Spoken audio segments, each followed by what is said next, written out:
السلام علیکم ورحمۃ اللہ وبرکاتہ۔ محترم قارئین کرام، ہماری یہ کتاب چل رہی ہے دینی تعلیم کا رسالہ حصہ اول۔ آج اس کا یہاں سے یہ سبق ہے، ہم اس کو پڑھتے ہیں اور آگے بڑھتے ہیں، اردو پڑھنا سیکھتے ہیں۔ قارئین کرام، ہم نے اردو قاعدہ ہندوستانی قاعدے کے نام سے ہے جو وہ مکمل ڈال دیا ہے۔ اس کے اسباق آپ ترتیب وار دے کے انشاءاللہ تعالی، اگر آپ سے اردو پڑھنی نہیں آتی ہے تو آپ اردو پڑھنا انشاءاللہ تعالی سیکھ جائیں گے۔ اور اس کے بعد یہ جو ویڈیو ہیں اس کتاب کی ترتیب وار ان کو دیکھیں تو آپ کی اردو اچھی ہو جائے گی اور اچھی طریقے پر آپ کو اردو پڑھنی آ جائے گی۔ آپ ہمارے ساتھ بنے رہیے اور سیکھتے رہیے۔ یہ سبق پڑھتے ہیں۔ بسم اللہ الرحمن الرحیم۔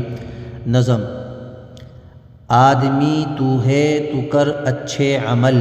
میں ٹھہر ٹھہر کے پڑھ رہا ہوں تاکہ آپ بھی ساتھ ساتھ پڑھتے رہیں، اور کون سا حرف کیسے بنتا ہے، کیسے پڑھا جاتا ہے، آپ بھی ساتھ ساتھ پڑھتے رہیں۔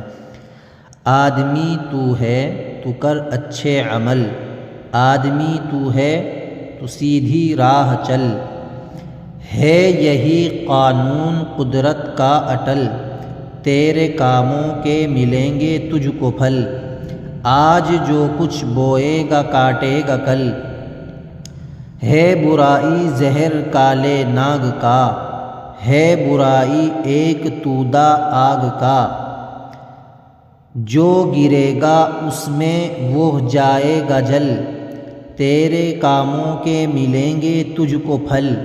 ٹھیک ہے، یہ جو دو چشمیہ ہے نا، یہ تھوڑا پڑھنا مشکل ہوتا ہے۔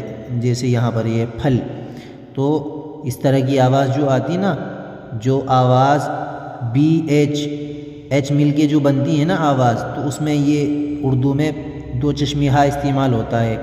پھل، اگر اردو انگلش میں ہم پھل لکھیں گے تو پی ایچ سے بنے گا۔ ٹھیک ہے، تو جہاں پر بھی ایچ کا استعمال ہوتا ہے وہاں پر یہ دو چشمیہ استعمال ہوگی۔ ٹھیک ہے بھائی۔ آج جو کچھ بوئے گا کاٹے گا کل،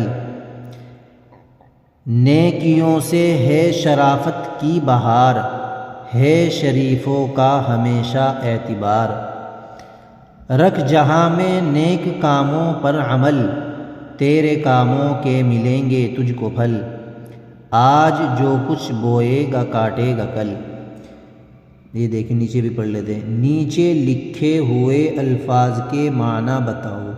ابھی انہوں نے الفاظ دے رکھے ہیں، جو اس میں الفاظ مشکل لگے ہیں وہ انہوں نے وہ الفاظ یہاں پر دے دیے ہیں۔ ٹھیک ہے، ابھی یہ جو الفاظ ہیں ان کے معنی جان لیتے ہیں۔ عمل کے معنی کام کے آتے ہیں۔ ٹھیک ہے، جو کام کیا جائے اسے عمل کہتے ہیں۔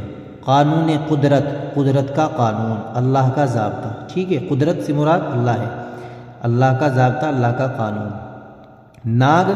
ناگ یہ ایک سانپ کا نام ہے۔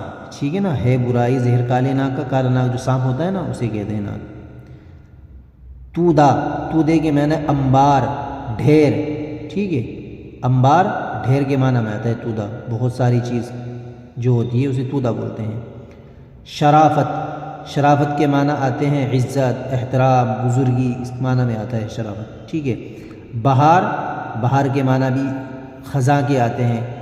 ٹھیک ہے، اعتبار کے معنی بھروسے کے آتے ہیں، کسی کے اوپر اعتبار کرنا، بھروسہ کرنا۔ ٹھیک ہے، تو آپ ہمارے ساتھ بنے رہیے اور سیکھتے رہیے اردو، عربی اور قرآن کریم پڑھنا۔ جزاک اللہ خیر و احسن الجزا۔